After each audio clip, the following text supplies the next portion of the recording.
مادر جان اونجا رفتی حق همه برادرها در دعا که خداوند نصیبشون کنه. الهی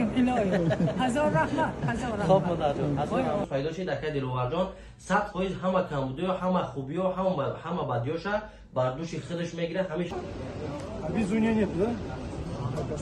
ببینیم فقط مبلغشون میسپرن دلمش کار مثال ویزا تکلیفش همش همین اکای دلوار جان خودش میکنه. از 70 سال عمرشون اگه زموندگان میخواد کنن خونه خدا را زیارت کنن یک دعا میداده که همه به نام آرزوهاشون میرسیدن مادر. الهی مایلش چیز این ویزوشون ای حاضر ویزوشون خطیب ای پناهش باشد خدمتگاری همه مادرش باشد و همه جهو را بره مادر از دعای مادر را بگیرد و که خداوند دعای او را داد به همه مرادها مقصدشون برسد. Которые всегда зарекомендовала с лучшей стороны, все очень четко. برادران پدران عزیز امیدی که در دل داشتن امروز جامعه عمل کشید خدا را میگم که ساق سلامت رفته بر بگردن و Rahim Production. السلام علیکم دوستان عزیز یک منوت وقت رو میگیریم انشالله که برای شما میدونم که 90% هر روز گرانیتسا میرین شکایت دارین از برادرایی که گرانیتسا میبره و پرابلم بسیار برای شما سازوات میکنه. دوستان عزیز امروز ما تصمیم گرفتیم که بهترین شرکت برای شما توصیه بدیم. تا امروز چیزی را که توصیه دادیم انشالله با فایده شما شده از اون جمله شرکت موحدین برادر بهترین که زیاده از 5-6 ماشینای کمفورت خوب داره انشالله از جانب الله سبحانه الله مهربان میشه و بندش انشالله اکای موحدین جان ساق سلامت برده میارتون با همه خدمت رسانی خوبشون. دوستان عزیز از نام کانال رحیم جان گام میزنین سکیتکای خچات داره و در راه وقتی که گایا و ملیسو پرابلماتون میکنه انشالله که در نیمه راه نمیپرته ساق سلامت میبره میاره. دوستان جان به هر یک شما توصیه میکنیم شرکت موحدین مرحمت نمره در روی اکران زنگ بزن پر معلومات بگی اکا جان انشالله در حقم دعا میکنی هزار رحمت میگه که رحیم جان برای شرکت توصیه دادن. الله نگهبانت با شرکت موحدین باشین. السلام علیکم دوستان عزیز هواداران سومنای رحیم پروداکشن. دوستان عزیز امیدوار هستم تنسیت و خانواده هستین. امروز خبر خوش به هر یک شما میرسونم انشالله که همکاری نوی ما همراه اکای دلوار جان شد. چند نواری که ما همکاری کنیم پیشنهاد شما میکنیم برای رای کردن حج عمره و حج فرضی. دوستان عزیز بسیاری در کامنتاری و در ما زنگ میزدن که نیست یگون نفری که حج بریم نه امروز پیدا شد اکای دلوار جان 100% همه کمبودی و همه خوبی و همه بدیاش بر دوش خودش میگیره همین شخصیت خودش روی میکنه خودش جوابگره خودش همش در اتویچات میکنه همین خلاص اگه دلوار جان امروز ما گام میزنیم که تو چندم چیزلا را ما حج عمره روی کرده میتونیم بعد چندم چیزلا حج فرضی سر میشه هم کلاس اگه دلوار جان یا بارگاه السلام علیکم برادر عزیز خوبی کنجی سلامتی خوبان چخیلی که برای ما پیشنهاد کردین الکای که ویزای برادرای هستن حج عمره میرفتگی تیار شدگی خطی بیجیکاشون توری اکا دلوار جان یک بار برای برادران گام میزده که اولی ما جا داریم برای حج عمره رفتن پیش از حج فرضی. بله السلام علیکم هموطنان عزیز و ابنچای اکا عبدالرحیم چند وقت شد که با شما همکاری می‌کنیم. بسیار امروز فرصت رسید که در برای حج رفتن برای برادران همتون معلومات میدیم. بله انا دوستان گرامی حاضر تا 20 می ما حج عمره روان می‌کنیم. این امروز 3 می هسته نصیب باشد با همراه شما میریم چه روان می‌کنیم چه میرویم همش نشون میدیم. انا چیز این ویزوشون ای حاضر ویزوشون خطی بیجیکاشون بیچکتور میشه دوجا میشه تا کردنش ویزون مینا که جای رفتنی بشه که غیب زد همین خطی آدرس های گاسیسوش هسته در همین همش هست آدرسشون بله آدرسشون هسته. انا این ویزوشون انا پیش از رفتن 5 روز پیش از رفتن با گروپ تشکیل میشه و که در گروپ سوال جواب مینن با تیاری برای رفتن حج. بله انا چیز خیلی خلاص تا 20 می حاضر می مایا آخرون رسیمو میپره 20 می مای. یعنی برادران عزیز کسانی که نرفتن علاقه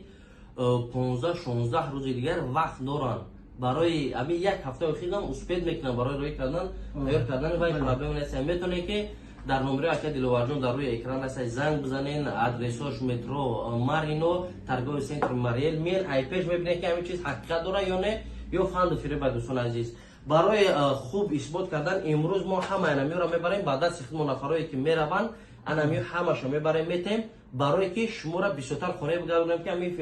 فیلم برادر فیلم بهترینه و فیلم هست که برادر یک بار زنگ زد نرخ نوش پرس با دیگه فیلم زنگ زد نرخ نوش پرس کدومش که برای تو دوب نیای برای ان شاء الله وارد اون که نرخ دسترس های و خدمت رسانیش خوبه کامفورت هم داره مثال پرستوی هم داره اکونوم همه نمودش هست حاج ما پر معلومات در ایرپورت برای شما میتونم که دست اکادر واجد حاج راست ما میریم ایرپورت ما را همسفر باشه کسانی که ایفی دین یا لایک یک کامنتر را در یک نداریم برای پیشرفت کاری اکای دلوار جان. دوستان عزیز چقدر که به هر یک شما وعده دادیم که ما میم ایرپورتی داماده دو. دوستان عزیز کسی که با همه حج سفر میکنه فقط ای کجا میرون ایرپورتی داماده دو.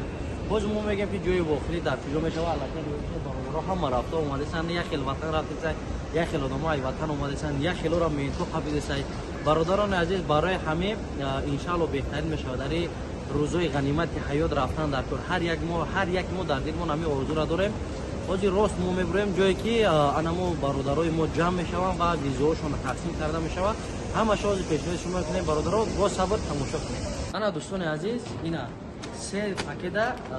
ویزای ما برادران عزیز چقدر میبریم در شما نمیده نفرانی که میان برای حج عمره رفتن راست میبرن دی میتن در اینجا همه جمع میشوند تا اومدن روبالتا برای که یک فیلم از یک بودم تو خانه میروید چند تا آدمای هستن برای رای کردن همه در یک جمع میشه هر کس آدمای خچا همه خیلمه برورا ویزاشون هم که پچکا ویزا و دکمنتو و همشون هم میتونن فیلم که ما روی میکنیم برادرایی که ما روی میکنیم فقط مبلغشون میسپرن دلمه شکار مثال ویزا دکمنتو همش همین اکای دلوارو خودش میکنه برای همین فقط شما اگه سرگرم نمیشه پاسپورت را کپیش میفرستید صورتش میفرستید خودتون میفرستید برای گواهی این دکون برای چی میکنه همین چیز عیاشت داره یا نه جایی که آفیس هم برادر عزیزای یا میشه روز معین برین ای 14 روزه 19 روزه 12 روزه 10 روزه استراحت میکنید میه از همه خوش خانه خداوند زیارت میکنید حاج ما ان شاء الله با همراهی مادرها صحبت میکنیم اگر که اجازه بدن روزی شما خب اگر که نتن روبالا تتی صحبت میکنیم ویزا را میتیم چیزی که ایداست مونبیا خاص برای شما میکنیم برادران عزیزم فقط با ما باشید. برادران عزیز انا خیلی مادرها را ببینین ان شاء الله که های اینا اومده سن کجا میان همش برای حج رفتن نگاه کنین مادرای تاجیک مادرای مهربان سنفا هم و داداش یک روی خسالی ایدا اینجا میان این خیلی هم مای در روی رنگ مادرها جمع میشن در همینجا میان این برادران عزیز خداوند ها چون کار کنن صبح سلامت رفته با گردن ان شاء الله که بگیم در حق شما دعا میکنن. انمی نفرانی که مثل شما آرزو دارن 50 60 70 سال عمرشون اگه زموندگان میخواد کنن خونه خدا را زیارت کنن یک دعا میداده که همه به انمی آرزوهاشون میرسیدن مادر الهی ما الهی بسرم الهی آمین چند که جانتان صاف کنه دراز کنه رزقتان رو وسع کنه زبانکاتان خدا دراز کنه آبرودیت سفراتان رو به خطر کند خدا آی آورده است اما مزگلاتان برساند الهی من باید دولت پیریتیت الهی 100 ساله شویتان الهی انا مادر جان اونجا رفتی حقی انا همه برادرها در دعا که خداوند نصیب شون کنه الهی هزار رحمت خب مادر جان هزار رحمت رحمت و نازی بینیم با بینیم یک دیگر رو خب رحمت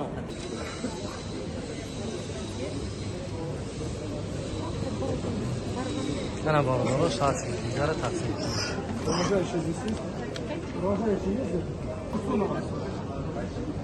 انا مادر عزیزی که دعای خیر داده بود اینا Так, Рабикон. А без у нее нет, да?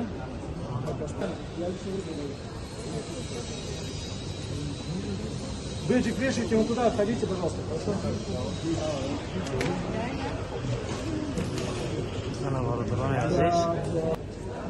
دوستان عزیز این مادر عزیز برادر عزیز با ای طرفای فرخار هم شهری بودن اما محتاجی که و مادر بسیار قدر میکرده مادر عزیز ان شاء الله چقدر یک آرزو و هوس که در دل داشتن خداوند نصیب کرده باشه بعد چند ساعت ها عملی میشه برای برادران عزیز نفرانی که مثل شما و مثل نمیشه بچه گذارین بخواه که مادر و مادراشون بانم که حج برن یک دعوتی که خداوند همشان همه روزی نیک نصیب کردن خداوند علی هر یک مادر فرزند دائما در دست پناه باشد خدمتگار همه مادر باشد و همه جهو را بره مادر از دعای مادر را بگیرد که خداوند دعای او را داد و همه مرادها مقصدشان برسد با فرزندای ایو با بریا را خدمت کنم با به همه خدمت مادر شکر یارم همه خیلی هزار رحمت مادر عزیز اینا مادران عزیز از همه دا بهتر تکنمی مادران و پدران عزیز هزار رحمت. بسم الله, alhamdulillah, wassalatu wassalamu ala rasulillah. Уважаемые братья, сегодня, алхамдулилля, мы отправляемся в очередной тур в Умру через Муслим Тур. Компания, которая всегда зарекомендовала с лучшей стороны, все очень четко, быстро и на высшем уровне. Поэтому, алхамдулилля, надеюсь, что у нас все пройдет хорошо. Просим Аллаха Субхану ва Тааля о том, чтобы Он облегчил нам дорогу и принял нашу умру. Ассаламу алейкум. Это 3 мая у нас Салоники, иншаллах, отправляется. چیکاری که برای هر یک شما وعده دادیم امروز انمی مادرای عزیز انمی برادران انمی پدران عزیز امیدی که در دل داشتن امروز جامعه عمل کشید خدا را میگم که سوق سلامت رفته بر بگردن و بسیار آرزوی هر یک ما همیه که خانه خداوند زیارت کردن ان شاء الله باوری کامل دارم که هممون به آرزومون میرسیم فقط به خاطر الله مهربان هزار رحمت به اون افرادی که ما را دستگیری کردن و اومدن به انمی شرکت رفتن الله نگهبانتون.